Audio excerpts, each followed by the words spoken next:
Ezekiel Saw the wheel way up in the middle of the year. Ezekiel saw the wheel way in the middle of the year. Oh, the big wheel run by faith, and the little wheel run by the grace of God. Wheel in the wheel, way up in the middle of the year. You know who I want to be? I want to be Vernon Landon. Oh yeah? Oh, sorry. Yeah, so we can go. Can you make it? Yeah, man, I could make it.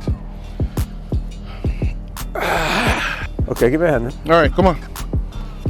Come on, Agnes, up. Hey,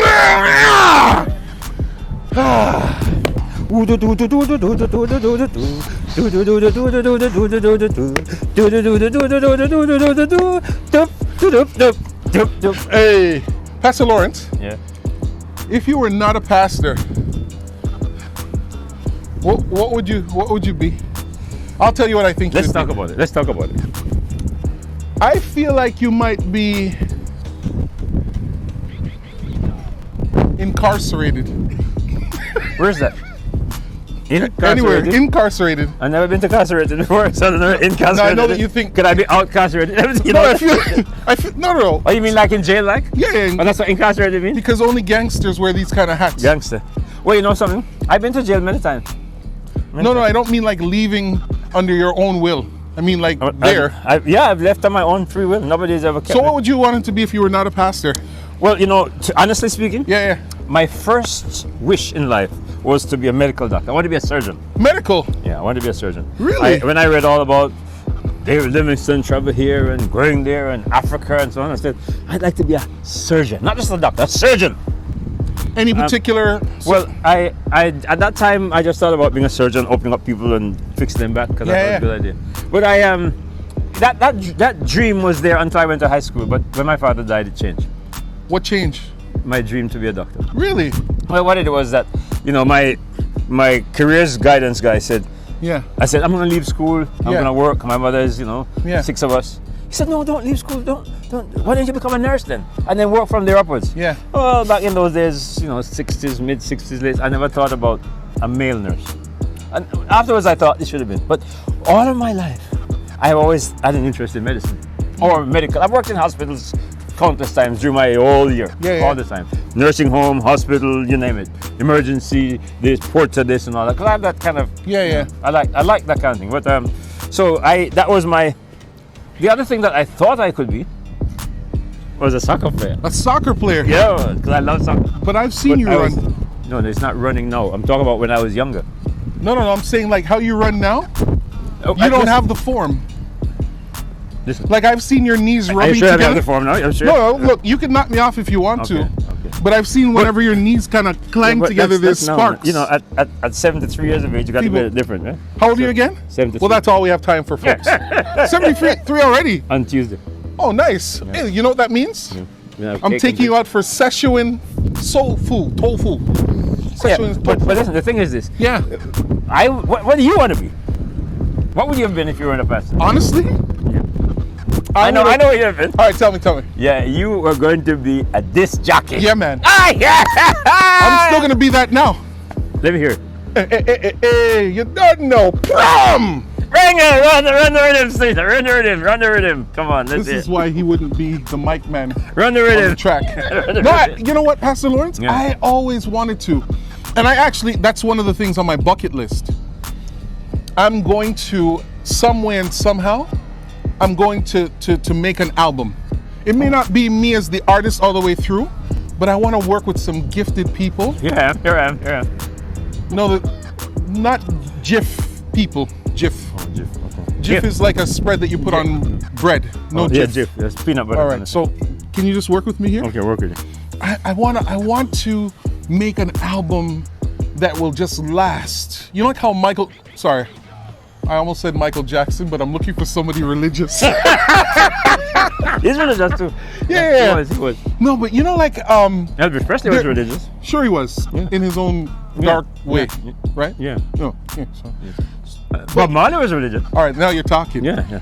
You know, there are some people who create music that shifts the world. That's the kind of music that I would like to create. So you'd have to be a reggae star. Yeah, man, I want to do like reggae. The prophet, like Bob. Like Bob Marley. One love, hey! One heart, hey! Let's stay together, feel alright. Yeah. No, mind you fall over the edge. Remember, you only have your permanent residency, so if you fall, Well, no, somebody they have to take care of you. somebody let me up, man. Somebody let me up. But you know what? Let me tell you though, some of the dreams that we often have when we are Christians, the pressure of the culture of the church squashes some of those desires. Yeah. Like, you know what I mean? Like, I remember when I would have been like 14, 13, I bought my first ever keyboard. Wow. And in my room, you know, like a lot of young men were producing, making beats, and we thought, you know, we would be the... But then here comes the church, and it's almost like there's no space for dreams that don't fit the status quo. You know what I mean? And that's one of the problems I think that we have, because even today, there are young men. I see these days you can do a lot of things as a religious artist. Yeah. You know, you can make stuff, but then back then, people, even to get a keyboard. So they frowned on those things, which stifled your progress. And you know, it's even true, if I could say so, in ministry. Because a lot of times we find, I mean, we're both pastors. A lot of times young pastors come into the ministry, and it's almost like, because the culture says it has to be pastoral, it has to be chaplaincy, it has to be teaching, then ministers or young people, whether male or female, they come in and they have some different kinds of gifts. And it's almost like they're forced to choose between this or that. But I still think that you could be a pastor and do something else, and it doesn't diminish what you're doing as far as pastoral ministry. Because I think when the Bible talks about being all things to all people, we have to look at that. Because, you know, we could be, you know, you've seen some religious comedians. Funny, I'm gonna be one. I'm gonna be one of those. All right, try one joke there. Let me tell you one joke. How long did Cain hate his brother? You don't know that. For as long as he was able. Hey, let me ask another question. How do you know that Job spoke at an early age? How do you know? Because the Bible says he cursed the day he was born. You can go, yo! Music in my soul! Rhythm! Yes, sir. Yes, sir. Fire almost will stay. Think it's cool breeze. Yeah.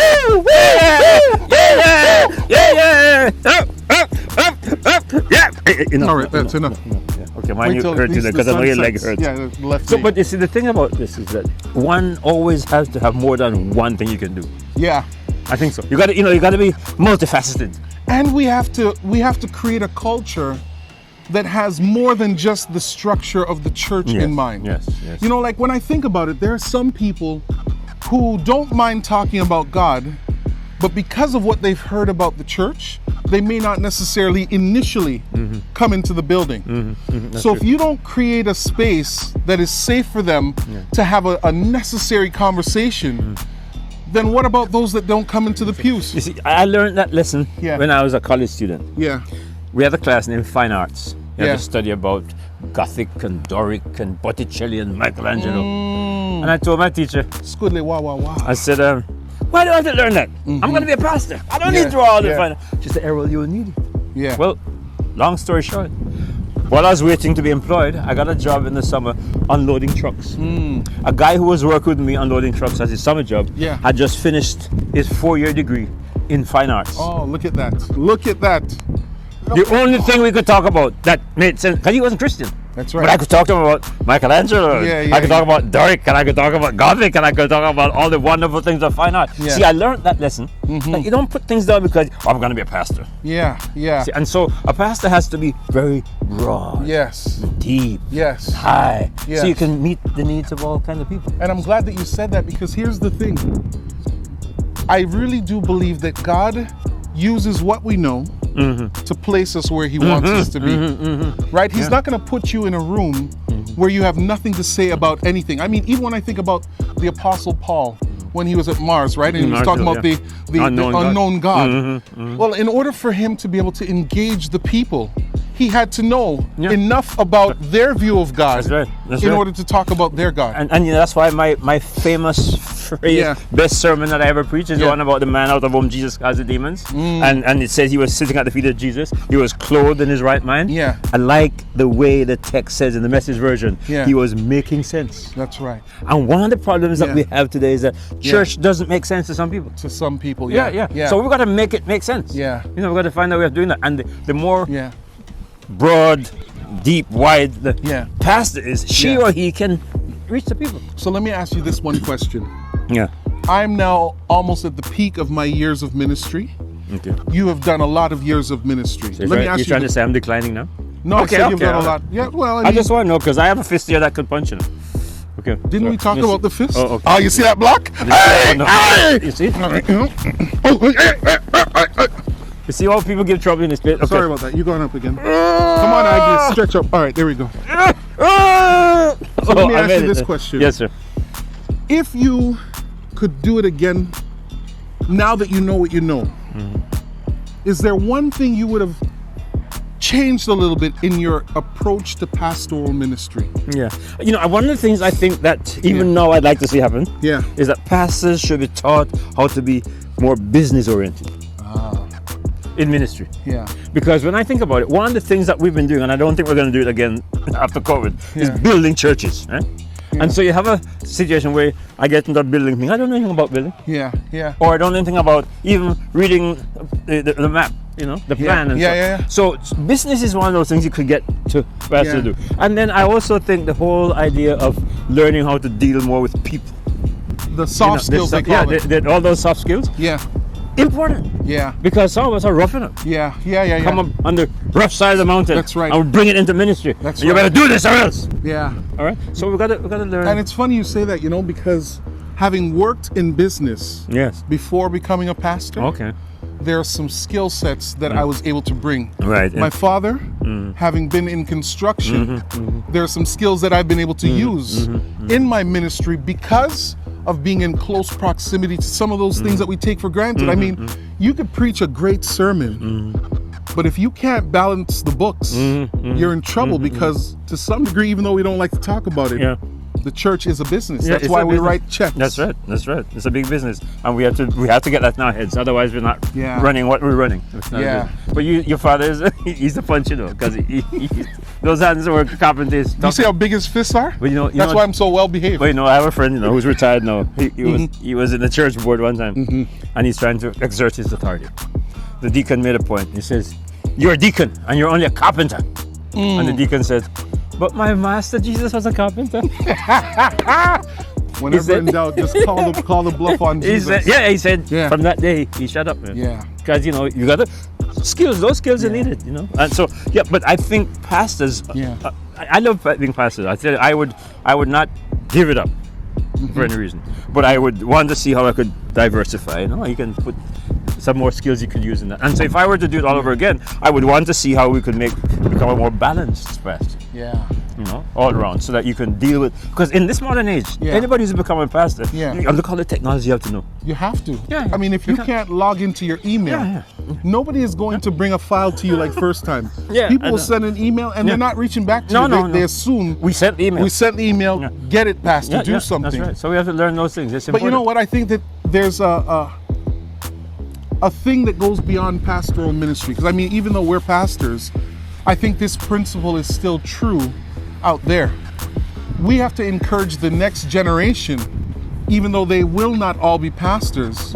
We have to encourage them to have a multi-dimensional approach to life. To life, yes. Right? Yes. And of course, you know, I don't think that we've done so well in showing people how what they do connects to their ministry.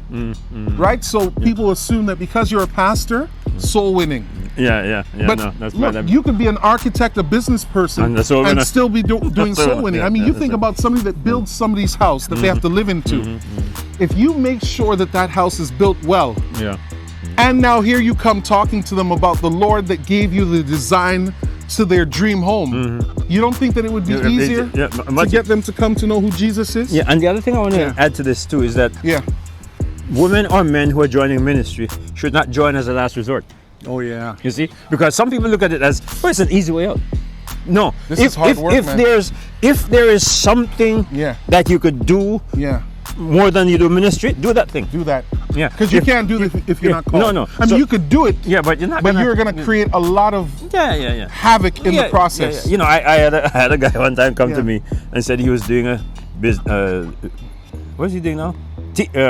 Teaching. Mm-hmm. And, but I wasn't doing well in the teaching, so I decided to switch to religion. My words to him was, "This department does not accept rejects." That's straight up, because you can't just say, "I'm not doing well, let me come here." What is this? Is this something that you can just take a low class? Yeah. So people need to learn to make ministry the best they can. This is a high calling. It is a and if you're gonna come, high calling. correct. Yes. Yeah. So anybody out there watching, listening to us, Yeah. need to know that when you come into this thing called ministry, Yeah. it's a lifetime sacrifice. I mean, Pastor Lawrence, in the last 3 weeks, Yeah. how many funerals have you been to? Well, I had 3 this week. All right, so 3. Yeah, 3 right? this week. 1 week, yeah. And I had 1 last week. So that's 4 in 2 weeks. I'm up to 6 funerals in 3 You weeks. see what I mean? So you can't do this thing Yeah. without God. No, And you can't. can't do this because something else didn't work. But again, I think where we have to do more work as clergy, as pastors, is we have to be able to show people that pastoral ministry is not the only area of ministry. Correct. And by correct. doing so, here's the Correct. thing that will challenge us. And I hope that these guys are going to talk to us in the chat room, as they reflect. Yeah. That's why we have to honor the varying gifts That God- that yeah. God has given to all of us. Yes, because the Bible is right. Yeah. A man's gifts makes room Makes for him. room for him. Yeah. And everybody out there listening to us need to know that you have these gifts, God is going to place you somewhere. Yeah. It might not be being a pastor, Yeah. but you can be a minister. That's still meaningful. Yeah, you still do meaningful ministry, which is Yeah. very important for all of us. And for the women, for the men, same thing. And by the way, I have a soft spot in my heart for the women in ministry. Because I think we need a lot more. All right, face the camera then. We need a lot more I'll play the- serious-minded women in ministry. And the church needs to accept the fact that Can you lower your women voice in while I'm playing the ministry- violin? Go ahead. Keep. Women in ministry will make a big difference in the life of the church in this Absolutely. 21st century. I believe that very much. And they have all the way through history. Yes. There have been times where God. And I big up those women in ministry, Yeah. including my own daughter. Of Yes. course. Yes. Big up Yeah. Michaela. Big up Michaela. Yes. Big her up. Man, she's Yeah. doing a big thing down there Yes, in Georgia, right? Yes, that's where she is. So I'm glad. But I think we need to encourage our young men, though, Yeah. who are thinking about ministry, Yeah. to think about it not for the money, because Yeah. believe There's me, no- it's not the money. there's no money. But it's the ministry that you do that is going to impact generations to come. Yeah. And that's when you know you have real impact. Oh yeah. So That's all we're talking about. That's all we're today. talking about today. That's all we're talking about. Yeah. Peace. Until next time. Out.